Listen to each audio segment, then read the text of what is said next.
जय हिंद दोस्तों, स्वागत है आप लोगों का आपके अपने चैनल टारगेट एजुकेशन में।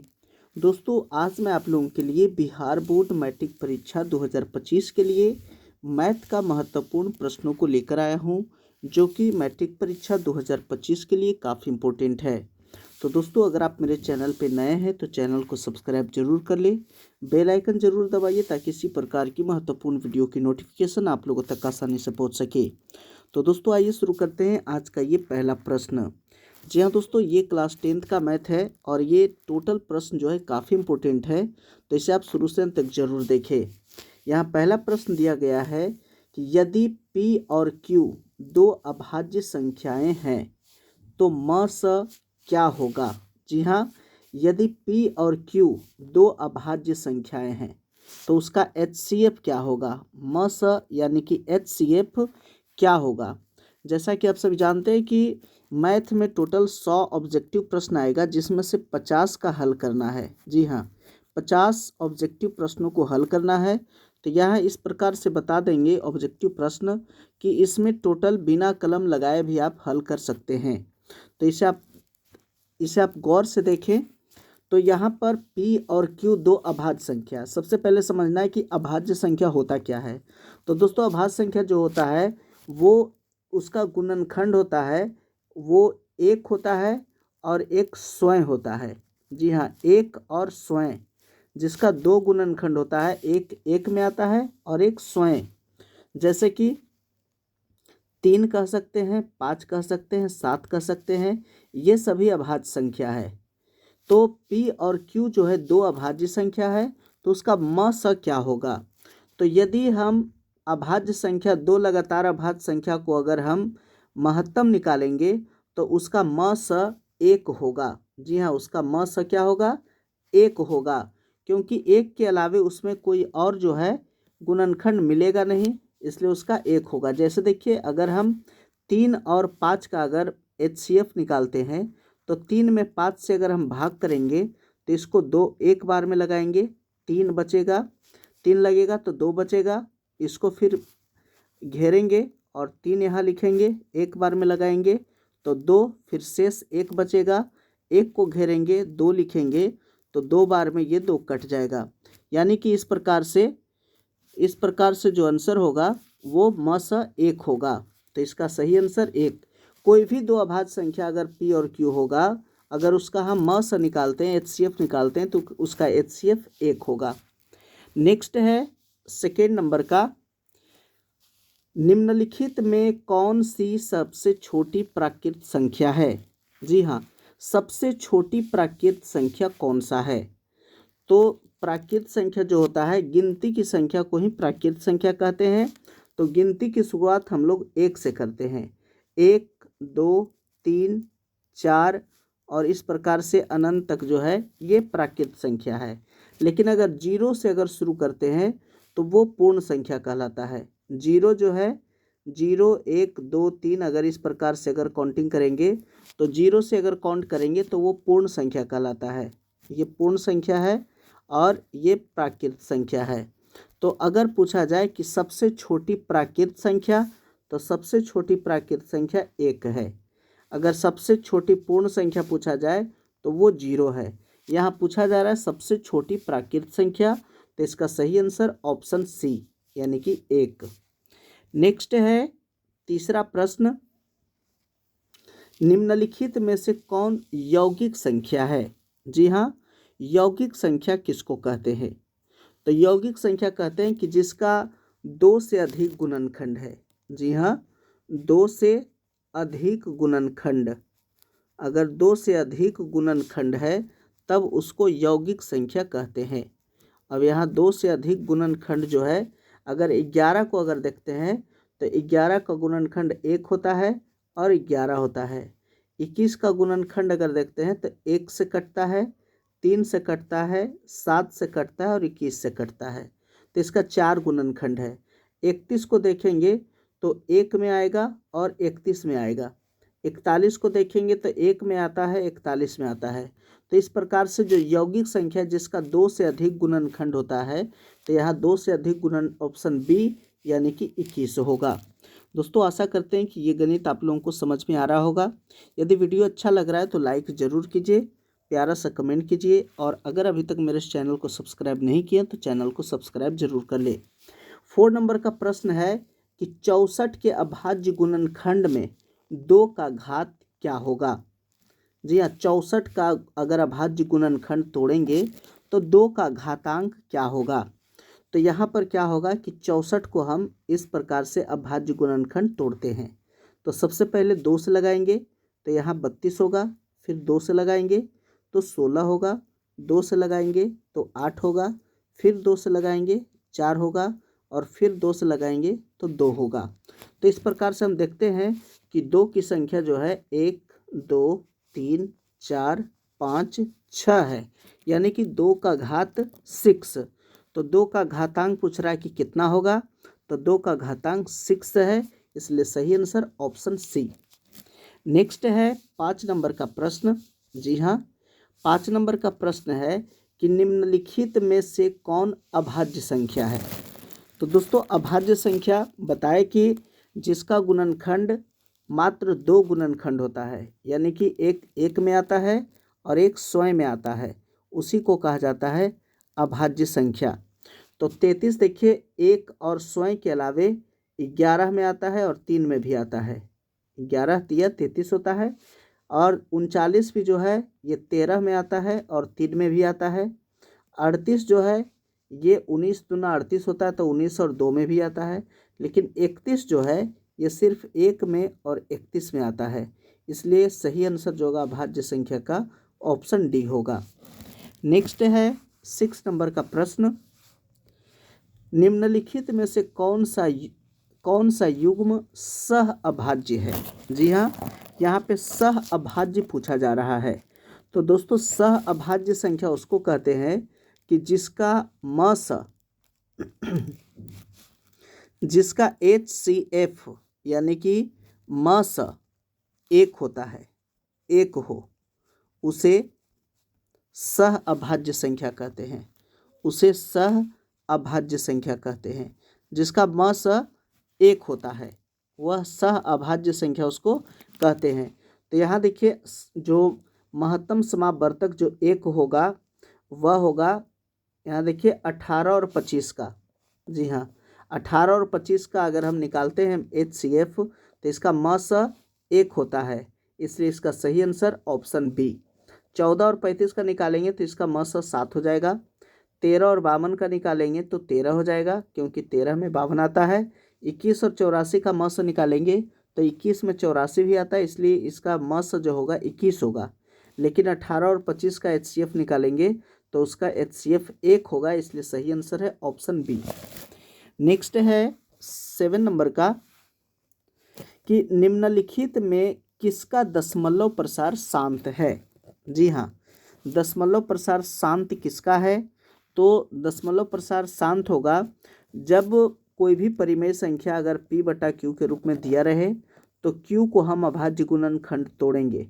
अगर अभाज्य गुणनखंड तोड़ने पर अगर 2 और 5 आवे, जी हाँ, अगर गुणनखंड अभाज्य गुणनखंड 2 रहे या 5 रहे या 2 और 5 दोनों रहे तो वो कहलाता है शांत। तो यहाँ देखिए अभाज्य गुणनखंड जो 80 को तोड़ेंगे तो इसका गुणनखंड देखिए 2 दूना 4, 4 दूना 8, 8 दूनी 16, 16 पचे 80। तो इस प्रकार से 80 का जो गुणनखंड तोड़ते हैं तो 2 2 2 2 और 5 है, इसलिए इसका जो शांत होगा, जी हाँ, दशमलव प्रसार इसका शांत होगा, इसलिए सही आंसर है ऑप्शन डी। नेक्स्ट है 8 नंबर का प्रश्न। यदि P एक धनात्मक पूर्णांक है, जी हाँ, P एक धनात्मक पूर्णांक है तो धनात्मक सम पूर्णांक का रूप क्या होगा। जी हाँ, सम संख्या, सम पूर्णांक। तो सम संख्या कहते हैं, सम पूर्णांक कहिए या सम संख्या कहिए। तो सम पूर्णांक कहते हैं जो 2 से विभाजित हो। जी हाँ, जो 2 से विभाजित हो उसी को कहा जाता है सम पूर्णांक। तो यहाँ पर अगर देखेंगे तो इसका सही जो आंसर होगा वो आंसर ए होगा, क्योंकि 2 में अगर हम गुना करते हैं 3 से तो वो 6 हो जाता है सम संख्या। अगर 2 में गुना करते हैं 4 से 2 में गुना करेंगे अगर 4 से तो 8 होगा। तो अगर विषम में भी अगर गुना करते हैं 2 से तो वो सम होता है, और अगर सम में गुना करते हैं 2 से तो वो भी सम होता है। इसलिए सही आंसर होगा ऑप्शन ए। क्योंकि अगर p अगर धनात्मक पूर्णांक है, सम संख्या है, अगर एक उसमें जोड़ देंगे तो वो भी सम हो जाएगा। जी हाँ, तो इसका जो सही आंसर होगा वो होगा 2p। नेक्स्ट है 9 नंबर का प्रश्न। 9 में दिया गया है कि दो संख्याओं का मस 27 है और लस 162 है। यदि उनमें से एक संख्या 54 है तो दूसरी संख्या क्या होगी। तो दोस्तों एक फॉर्मूला होता है कि पहली संख्या गुना दूसरी संख्या। जी हाँ, फॉर्मूला है पहली संख्या गुना दूसरी संख्या।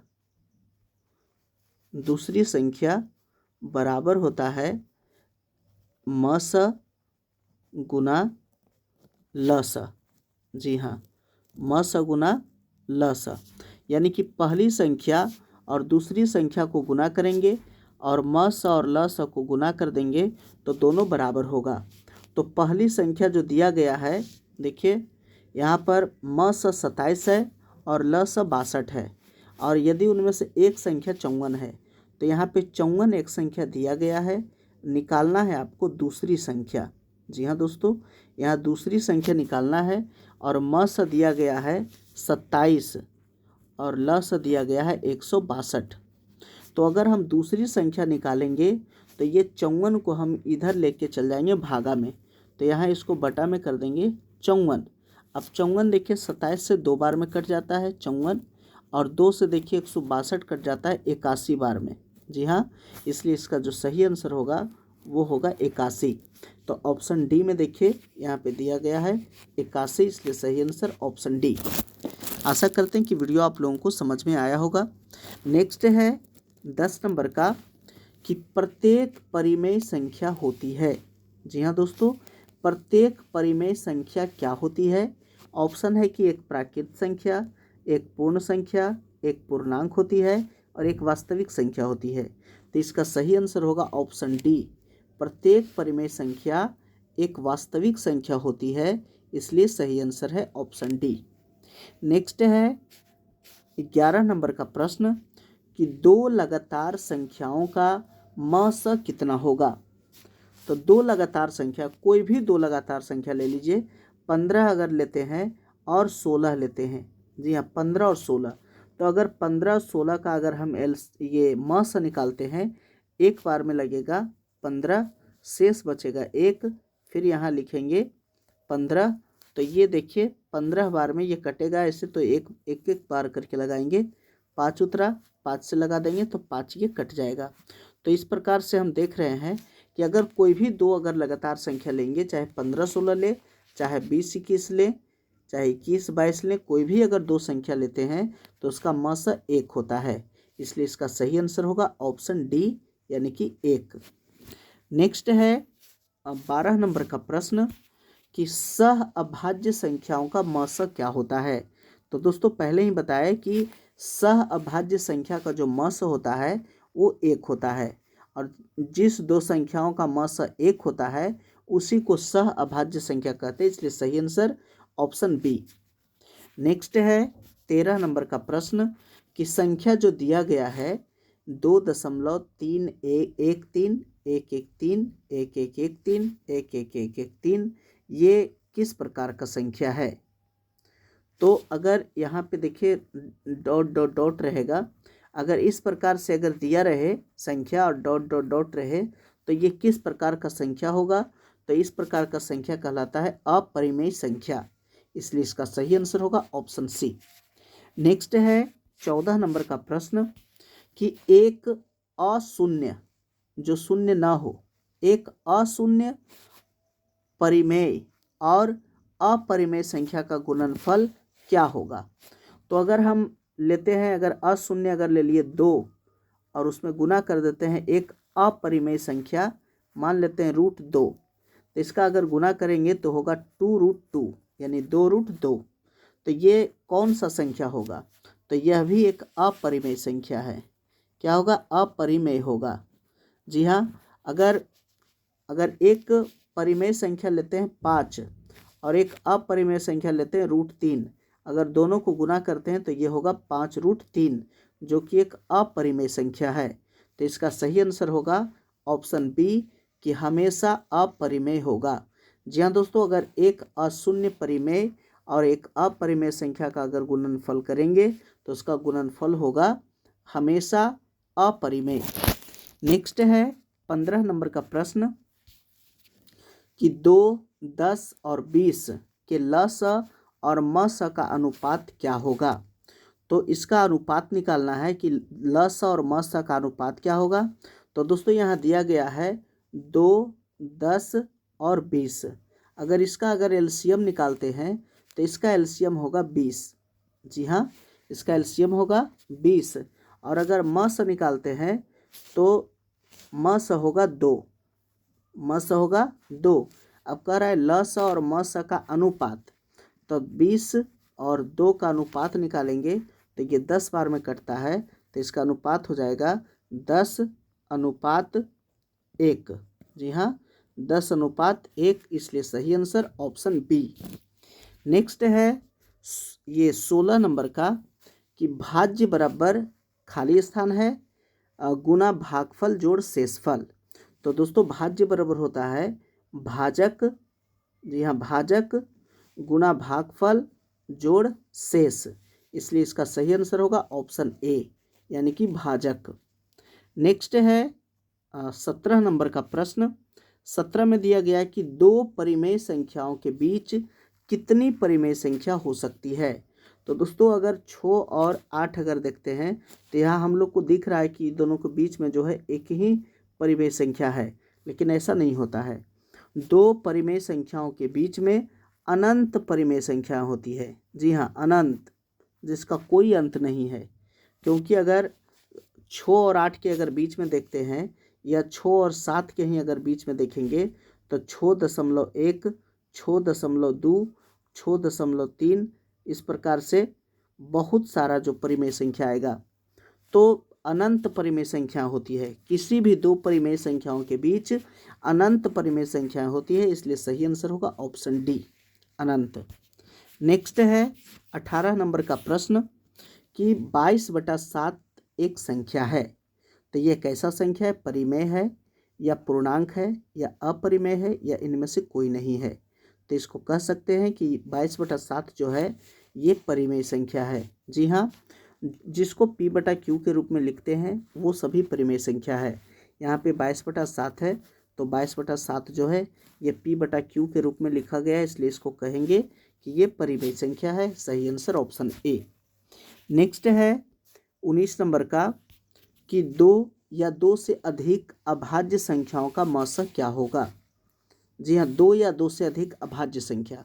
तो दोस्तों अभाज्य संख्या जो होता है जिसका मात्र 2 गुणनखंड होता है, जैसे 2, 3, 5, 7, 11, 13 और ये 17, 19, ये सभी अभाज्य संख्या है। ये सभी संख्याएं जो है अभाज्य है। अगर इसका किसी भी 2 संख्या या 2 से अधिक संख्या का अगर हम मस निकालेंगे तो इसका मस हमेशा 1 आएगा। जी हाँ, हमेशा 1 आएगा, इसलिए इसका सही आंसर ऑप्शन ए यानी कि 1। नेक्स्ट है 20 नंबर का और ये आज का अंतिम प्रश्न है कि 2 लगातार सम संख्याओं का HCF क्या होगा। जी हाँ, 2 लगातार सम संख्या है, अगर एक 20 है तो दूसरा 22 है, अगर एक 24 है तो दूसरा 26 है, एक अगर 60 लेते हैं तो दूसरा 62 है, अगर एक 78 लेते हैं तो दूसरा 80 है। इस प्रकार से अगर कोई भी लगातार 2 लगातार अगर सम संख्या का अगर HCF निकालते हैं, अगर महत्तम निकालते हैं तो उसका महत्तम समावर्तक 2 होगा। जी हाँ, किसी भी 2 लगातार सम संख्या का अगर मस निकालेंगे तो उसका मस जो होगा महत्तम समापवर्तक 2 होता है, इसलिए इसका सही आंसर ऑप्शन बी 2। तो दोस्तों आशा करते हैं कि वीडियो आप लोगों को अच्छा लगा होगा।